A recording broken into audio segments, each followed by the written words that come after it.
Every club. Every day. The Global Sports Podcast Network. Hello and welcome back to Manchester City Daily, brought to you by the Global Sports Podcast Network, the only place you can get your daily news and updates from every Premier League team every single day. You're finding yourself in the blue side of Manchester once again today. So if you're a fan of Pep's, I want to say tricky, but honestly, it's not looking that way anymore. But Pep's Tricky Blues, for the sake of continuancy, you are in the right place. It's always my pleasure to say that joining me today is my partner in crime, Keelin McNamara. Keelin, how are you doing this fine evening? Jack, I'll be honest, I've had better weeks as a City fan. We are on the blue side of Manchester. I'm feeling very blue at the moment. We are feeling very blue at the moment. Probably going to be feeling even more blue after the weekend. But as always, it's good to be here with you, my friend, and let's get into it. Yeah, absolutely. So we'll be breaking down and discussing the post-match for our Real Madrid UEFA Champions League. It's weird. This is the knockout stage of the group phase. Uncharted territory for Blues. I tell you what's not uncharted territory for us Blues is playing Real Madrid in the Champions League for what seems like the 7th season in a row now. I am sick of these guys, Keelin. I am so sick of Real Madrid. I'm sick of seeing them come to the Etihad. I'm sick of us going to Spain and playing them there. Every time we come up against them, whether we win it or not, it's not comfortable. I don't enjoy it. I don't have a good time. And let's just say this week's game was no exception. It finished, of course, Real Madrid 3, Manchester City 2. Complete capitulation for Manchester City. I bet you've not heard that before on this pod. I, of course, joke, because that has been literally the kind of the theme, the recurring theme of this season is just being undone by our own mistakes. We are our own worst enemy. Keelin, just give me some thoughts off the top of your head. What's your immediate reaction from that game? Yeah, the immediate reaction is like with what seems like every goddamn game this season. It was going so well until it wasn't. And the most annoying thing above everything else is the fact that Madrid weren't even that good. They really weren't. That was a weekend. Okay, yes, they still have Vinicius Jr. and Kylian Mbappe. I get that much, but that was not the very best team Madrid could have put out. And Jack, they were there for the taking. That's the game where if you have Rodri, you win that 3-4-1. You go to the Bernabeu, you try and hang on to get through to the next round. And it's the same bloody story with a City team, You're 2-1 up. Erling Haaland has an unbelievable game. He was the best player for City by a country mile. And as usual, City's defence lets us down again. Ederson, horrible distribution again. Mateo Kovacic had another Rocky Horror show. Rico Lewis, just not good. And yeah, it's the same story, shooting ourselves in the foot and doing what the opposition can't do, letting City lose. Yeah, I mean, we walked up to this game. We were looking at Real Madrid's back line. Of course, their front four, Vinicius Jr., Jude Bellingham, Rodrigo, Kylian Mbappe, that's going to instill fear in any team in the world's eyes. But we were looking at their back line going, okay, Ferland Mendy, this young Asensio fella, Tchouameni, Valverde, all world-class players in their own right, but most of them playing out of position. Looked a bit of an uncomfortable, unsettled back four. They were definitely there to be got at. Fielding Ceballos in the midfield, who was, it could be seen as a bit of an Arsenal reject over the past few years. So there was definitely the opportunity there for City. And we didn't capitalise on that enough, I felt, in that first half. Because that first half, make no mistake about it, we were back. We were playing some absolutely ridiculously liquid football. We were controlling and dominating Real Madrid. I thought, this is it. However, that wasn't to say that the Real Madrid were without their chances. They were definitely still capable of putting us on the back foot, getting at us on the counter-attack with all the pace that they've got up front. And to be honest with you, this is probably the one game of the past few seasons where I've really noticed the pace of the opposition. Not just in a one player like maybe you play Fulham and the Adama Traore skinning your back four. Every single one of them was lightning quick, super coordinated on the counter. It was like one hive mind with these 4 players when they're on the counter. They all attack simultaneously together. They're always a threat. They're so precise. So were they dangerous? Absolutely, of course. But we did control that game in the first 45 minutes. I thought that there was some real nice link-up play. I want to touch upon John Stones. We'll get into his performance a little bit later on. But let me just say that first 45 minutes, it's exactly why I'm so critical of John Stones. Because what we see from him in that first 45 minutes is he is one of the finest footballers on the planet when he is fully fit.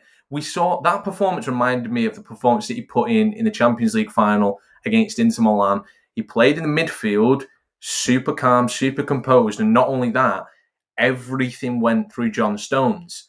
His passing in the midfield when he was playing there was sublime. He was stringing everything together. It looked like we had Rodri back in the team. The second 45 minutes, when Manuel Akanji got subbed off, we took Nathan Ake off, and John Stones had to go back into that left centre-back role, it was a different type of player. He was trying to misplace passes. He was seeing the game from a different angle, from different, and it just looked difficult for him. It looked like he struggled with the pace because that's what he was thinking of. He said, I can't put a foot wrong here. I can't make these dangerous passes because I've got to deal with the pace of these 4 on the attack. When he was in the midfield, he looked like he had a little bit more license to roam, a little bit more freedom, and he could excel in the qualities that make him so good. He could string passes together and start counter-attacks. John Stones, talk to me, Keelin, because I have such a problem with the fact that I only get to see this beautiful footballer for 8 games a season. Jack, John Stones is an Alfa Romeo. When he's on the road or when he's on the pitch, he is the best thing you will ever see or experience. There is no defender or player in world football better than John Stones at what he does. Argue with yourself in the comments. I don't really care. But like an Alfa Romeo, he's broken down most of the time, and that's where the heartbreaking frustration is. I Because absolutely love your analogies, by the way. Such a beautiful way with words. It's amazing. this is what happens when you have too much time in your hands, ladies and gentlemen. You think of stuff that you shouldn't. But yeah, I mean, this is the problem with John Stones. If you were to pick Man City's 100% best team when everybody's fit, there's a reason it's John Stones and Ruben Diaz. Because when he's alongside Rodri in an actual double pivot, John Stones is the best in the world at what he does. He really, really is. For someone who plays a more complicated position than being a left-sided centre back, he handles the flow and the tempo unbelievably well. John Stones, for someone from Barnsley, not that I have anything against Barnsley, shout out Mick McCarthy, Ireland legend. John Stones is a player that was born to be a Pep Guardiola footballer. He's so good at doing the complex things well. But like you said, and you're right to make the point, when you put him in defence, the basic stuff he has a nightmare with. When he's dragged back to serve in defence, he's misplacing passes. He's out of position. He's not where he should be. And it's such a shame because that first half was one of the best individual performances of any City player this season. Not that that's a hard barrier to reach by any means, but still, you got to give credit where you can. John Stones was unbelievable, and the second half was such a shame because he was controlling that midfield on his own. Yeah, he was doing like an absolutely monstrous effort in that midfield, and it was beautiful to see because, honestly, that first 45 minutes, we fielded a back line of Manuel Akanji at right back, Ruben Diaz, Nathan Ake in the centre, Yeah. Josko Gvardiol on the left, and John Stones in the middle. 5 centre-backs were on the pitch, and I don't know about you, I can't speak for you, Keelin, but for me, that was the best our back line has looked all season. Yeah. Those just absolutely combative, duel-winning, but also technically brilliant footballers. This is probably the first time I've noticed this season just how important having Nathan Ake on the pitch was, because the angles that he opened up with his passing was absolutely sublime. Yeah. I was devastated when he had to go off. And I was actually devastated when Manuel Akanji had to go off, because for all of his mistakes this season, he dealt with Vinicius Jr. for those first 30, 45 minutes or whatever. When we seen Rico Lewis come on, that's when some of the problems started to arise. So that back line for me was absolutely, it was fantastic. And that's not even mentioning a player who, for me, was probably one of our man of the matches, and that was Josko Gvardiol, inverting that 100%. left side. He does not look like a centre-back. He does No. not look like a left-back. He doesn't even look like a left winger. He looks like just a footballer. The only way I can describe him is he is a footballer. Just go and put him on the pitch and he will play football and he'll do it beautifully. He should not move that gracefully or elegantly for someone that tall. He was, kind of important for our attack, so important. But I mean, let's talk about our front four, because they were a threat, and they were a threat in the second half, even more so than the first. But they were still a threat in the first half. First and foremost, Vinicius Jr., man of the match, after seeing that banner, the Stop Crying Your Heart Out, Rodri Ballon d'Or banner. It was always going to happen that way, wasn't it? It was always going to happen that way. We were playing with fire, putting that message out. But at the end of the day, I don't know, call me controversial, I don't think he had a great game. No, he didn't. That's not controversial. Now, to be fair, he had a lot more joy when Rico Lewis came on, but he was pocketed by Manuel Akanji. And, Absolutely. Yes, he got cooked he cooked Rico Lewis multiple times, but Vinicius Jr. did not have the best game. He had a couple of chances here and there, played quite swaggeringly and arrogantly as he normally does. But I thought Rodrigo had just as good a game as Vinicius Jr. did. I just think the problem with Vinicius Jr. is he creates headlines, so he gets a lot more attention than Madrid's other players. And look, you can talk. I thought the banner was brilliant, by the way. Shout out 1894, because that banner was sensational. It was. The thing with Vinicius Jr. is he's just an idiot. He's unlikable. Like the racism issues he deals with are horrible, and no one should ever go through that. That goes without saying. But this antagonistic approach I don't get it. I don't get why he thinks he's got to play with a chip on his shoulder. He's a great football player, but I don't think he was anything out of the ordinary against City. I thought Fede Valverde had as good a game. What a midfielder, by the way, Federico Valverde is. He is unbelievable. Yeah, I mean, it was pretty sensational that even though Federico Valverde was playing right back, he still ran our midfield ragged, which for me was the obvious kind of point that the game turned, was that in the first 45 minutes, our midfield of Stones, De Bruyne and Bernardo Silva had quite a lot of control and quite a lot of joy and completely took the ball off Madrid, making players like Jude Bellingham look obsolete. Come the second half, you could see that those three players in our midfield looked very tired. They didn't want to win the ball back. They couldn't win the ball back even if they wanted to. And that's where the energy, the youthfulness, the pace of Real Madrid's team really undone us, I thought, because they couldn't really get a sniff in the first half. But I tell you what, let's have a quick ad break. And then when we get back, we'll discuss and break down a little bit more about the goals that we scored and then the goals that we conceded, because there's a lot to talk about. Here at the Global Sports Podcast Network, we've spent a lot of time selecting our delivery platform, and let me tell you, Zencastr came out the clear winner. With 4K video recording from your phone and AI editing that automatically removes all those ums and ahs, it's super easy to start a podcast that sounds great and is delivered efficiently. If you're ready to tell your story, then check out the link in the show description to learn more about Zencastr. Here at the Global Sports... Right, so welcome back to Manchester City Daily, brought to you by the Global Sports Podcast Network. We're breaking down Manchester City versus Real Madrid, another complete capitulation from us in the Champions League. And let's face it, because no one's going to pull the wool over our eyes, we're not going to go to the Bernabeu next week and win. We're not going to even get a draw. We are out of the Champions League, and we didn't really deserve to be in it in the first place. Let's get that out of the way. That being said, it doesn't justify just how poor we were once again defending a lead at the Etihad. We went 1-0 up just inside 20 minutes, thanks to a beautiful team goal. Oh, Make no mistake about it. I mean, Grealish involved. This is why I assume Pep started him for these big games against Real Madrid, Champions League nights, when we've got 5 players against Madrid who, are on a booking that miss the next leg if they get booked.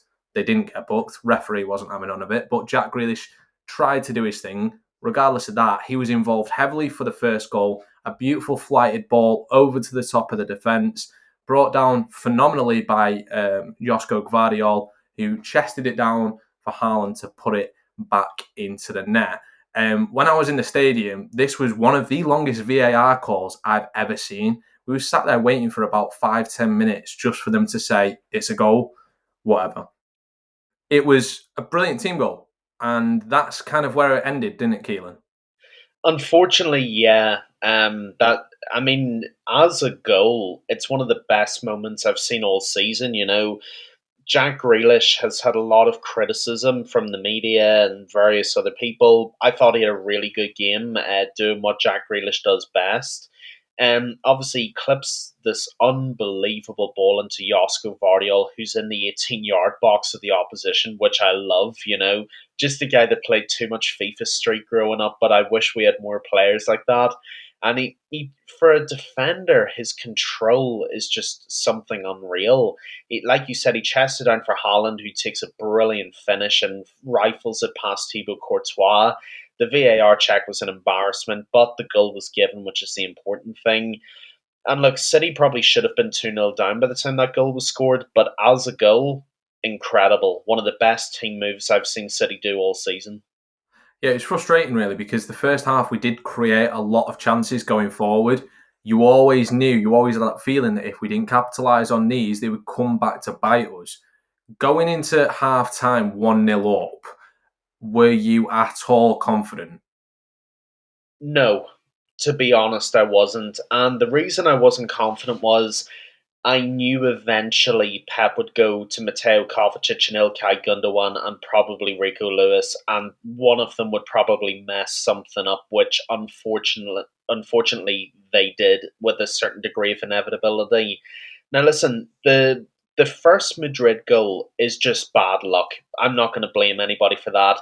Mbappe takes a wild swing in it. It somehow comes off the middle of his shin and goes in at a weird angle. That happens to everybody. I'm not going to blame anyone for that. But and we'll get on to this, of course, in a bit. I don't want to get too much into it. But some of the play and the defending for those 2 goals was unforgivably bad. And we know who the culprits were because they've been the same culprits all season. And frankly, I am fed up of them at this point. Yeah, well, let's briefly touch upon that first goal, because for me, like you said, it was not much that could be done about it. I mean, they were poor in a defensive line, but at the end of the day, it was a goal scored from a dead ball that got kicked back and then played back in. What I will say, what frustrated me about that goal was that Madrid had the free kick and their players were just moving the ball slightly closer while the ref wasn't looking and edging it closer, and City players were just watching them do it. And I'm not saying go and kick it, but why are you just sat there letting them gain these little tiny advantages? And obviously they're not massive advantages on the pitch, but they're psychological advantages. If you are Madrid, you can get away with doing these little tiny dark arts. I know it's rich coming from a City fan, king of the dark arts, but we're so good at it because we didn't let other teams do it against us. And now we're just becoming getting this bit of a soft underbelly, what we've criticised Arsenal for so long. Yeah. But that was my qualms with the first goal. The second goal, like you said, just unforgivable. It was just unforgivable. Well, I'll tell you what, we're going ahead of ourselves here, because before we conceded to Madrid again, we did get a penalty in the 80th minute. That was when Phil Foden came on as a substitute. Beautiful footwork from him. I couldn't see it very well in the stadium. Did you have a better view of it? How did he do?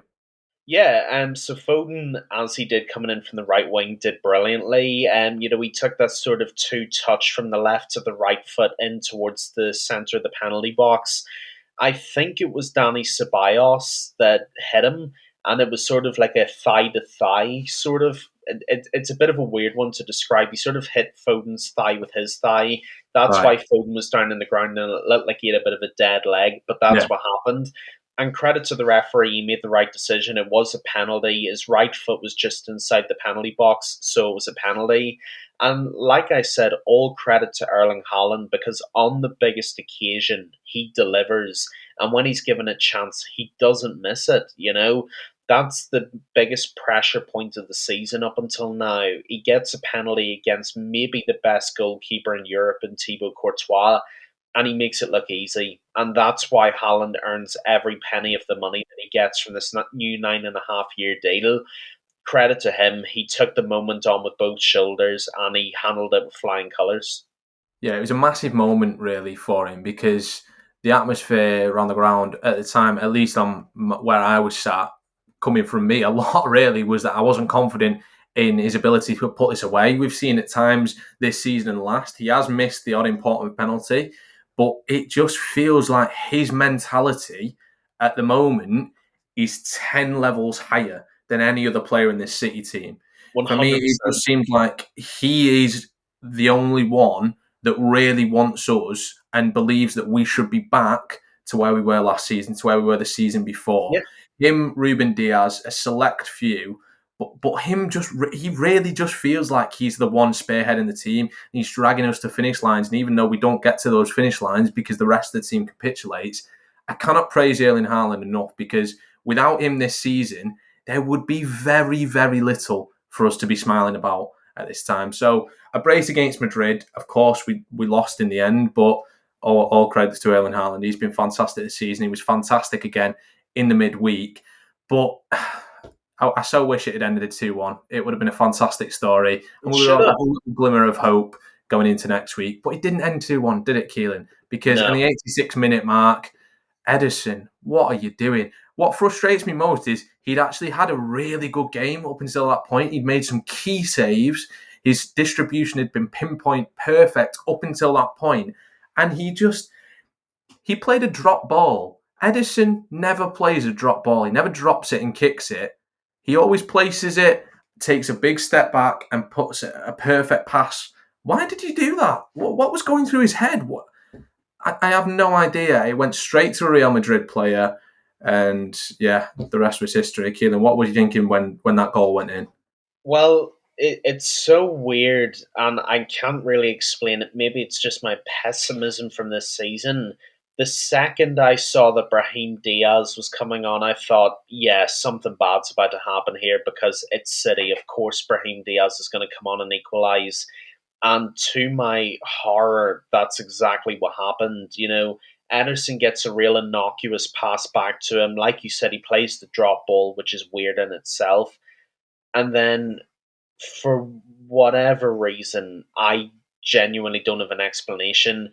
He plays it to a Madrid player who knocks it into, I think, Rodrigo, who hits a shot at Ederson, who does actually save the shot. It's a terrible rebound from Ederson, and Brahim Diaz makes it 2-2. Now, credit to Brahim Diaz for not celebrating, because I probably would have.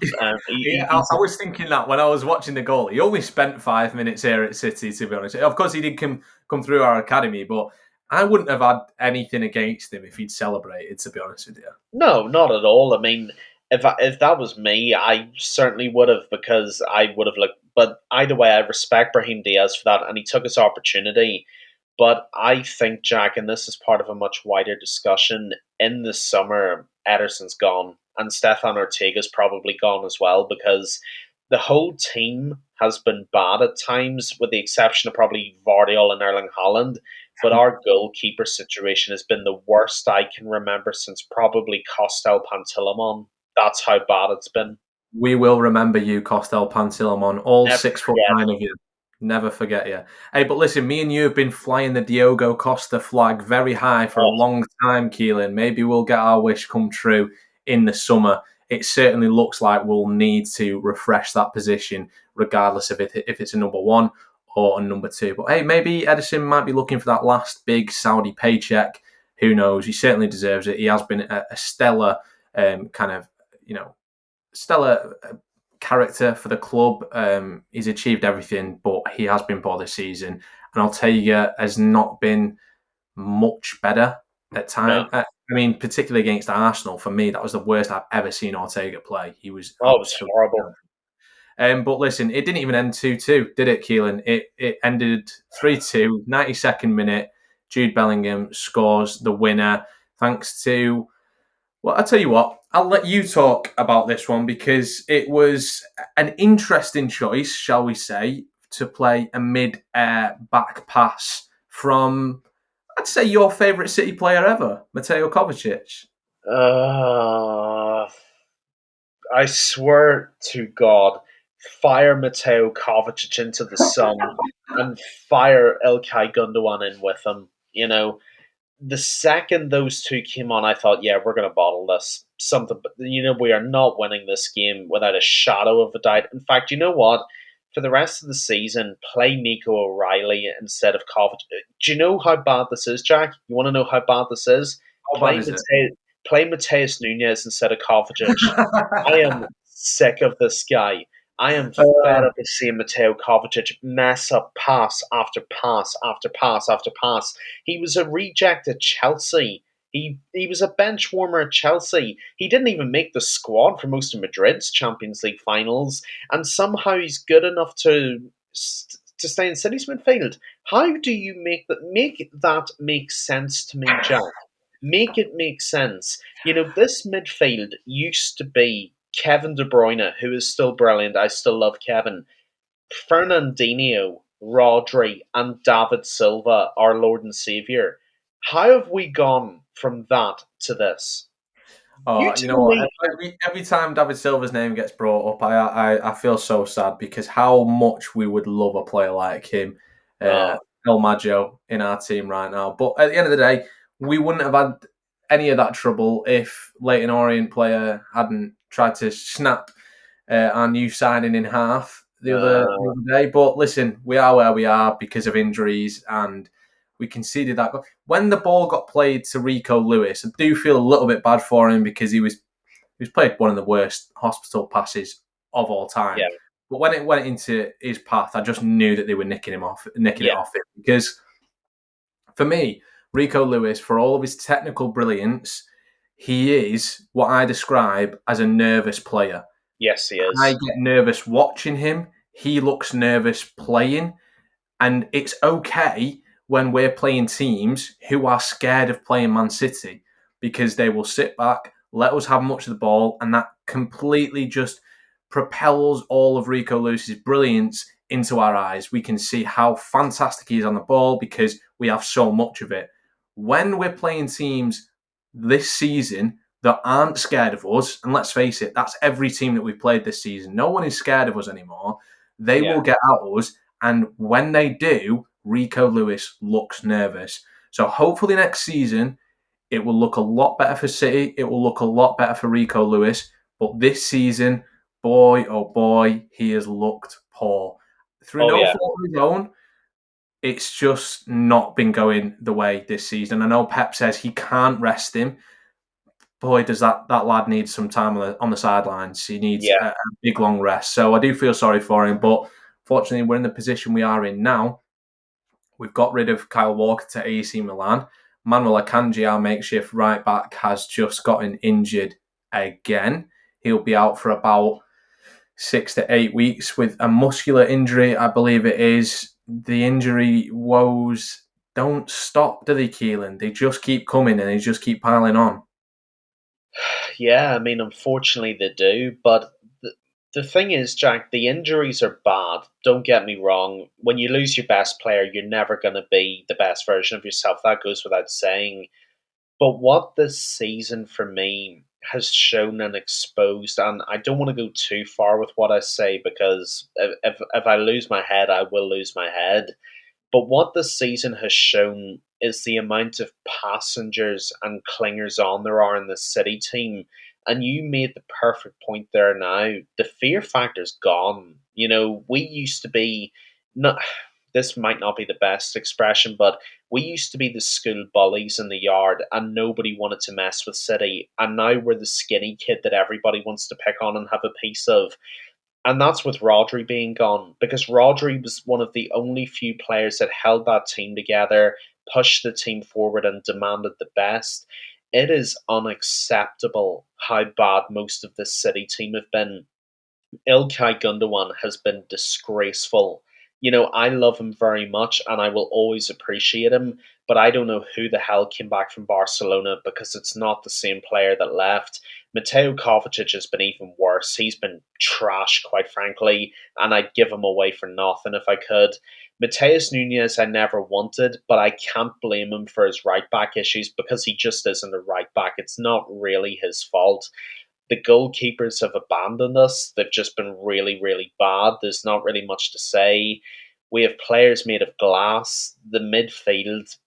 I mean, how badly have we been exposed without Rodri filling in the cracks? And this again, it speaks to a wider problem because we said I can remember the episode. It was at the very beginning of the season. If something happens to Rodri, we are effed. And now we're effed because something happened to Rodri and Guardiola and Cheeky Bagiristan and everybody else. Ferran Soriano were so cocky and so arrogant that they thought Rodri was untouchable. And guess what? Rodri's a human being and he is touchable. And he got injured. And, people thought I was joking when I said this in the Liverpool crossover. I would have given Liverpool and Arsenal any points advantage you can name to have Rodri back because we scraped past Leighton Orient without Rodri. And for the money we have and the money we spend, that just isn't on. I don't care what the excuses are. It's not acceptable. And for the rest of the season, I don't care if he struggles. Give Nico O'Reilly a chance. Give some of the academy players not named Rico Lewis a chance because so many of these players have tried and they have failed abysmally bad. I can accept giving effort and failing. That isn't the problem. The problem is, Chuckle brother Mateo Kovacic, who's embarrassed us every game he's played, bar one. Ilkay Gundogan needs to retire or go to the MLS. He doesn't have it anymore. And what this team needs isn't just a repair, it needs open heart surgery, Jack, because the lack of characters in this City dressing room is concerning beyond belief.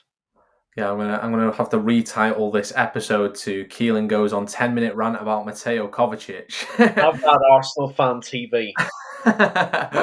No, but listen, you've hit the nail on every head possible because we don't have the characters at the moment, or we certainly don't have the characters that are stepping up to the plate. And it's a bit concerning. And for as well as we've started the new year, we've had a pretty dull past couple of weeks that started with an Arsenal thumping and has recently ended with another Real Madrid snatch and grab. And in the middle of that was, a snatch and grab from us against Leighton Orient. Different standards. We should be aiming much higher. Time will tell how the rest of the season goes. We've still got new signings to embed that have yet to make some sort of a massive impact yet. We're still yet to see them. But there's lots still to come. And I do think that next year we will have to have a better year. But there is some respite, though, Keelin, isn't there? Because in the space of 2 games from Plymouth Argyle and from my absolute favourite manager, David Moyes, at Everton in the the Merseyside derby, our 100-point season and domestic, and treble and domestic quadruple are safe thanks to those 2 games. And at the same time, Arsenal probably won't win the league. There are some things to smile about because, Keelin, like the Premier League is all about, if you can't enjoy your team doing well, you can sure as hell enjoy the downfall of others. So I think that's a bit of a stretch to say downfall, considering Liverpool will likely run away with the league. But listen, we've got to smile about what we can smile about these days. Yeah, absolutely. And listen, I won't go on another rant about City because it's too upsetting and too energy sapping. But I'm going to leave the people with a line from American Dad. Roger Smith, the alien. If you can't be a winner, be a spoiler. And you know what? I'm okay with Liverpool winning the league as long as Arsenal don't win it. Call me a hater, call me Kendrick Lamar. I don't care. I will suffer through with this nonsense until next season when we have Rodri back and hopefully Mateo Kovacic has been fired to Jupiter. Well, I tell you what, there we have it. The episode title, If You Can't Be a Winner, be a spoiler. Listen, we have been Manchester City Daily. Tune in tomorrow. Hopefully we'll have an episode out about our pre-match preparations for Newcastle at home. Another game we're likely to suffer in. But in the meantime, have a wonderful rest of your day, and we'll see you next time. Every club, every day. The Global Sports Podcast Network.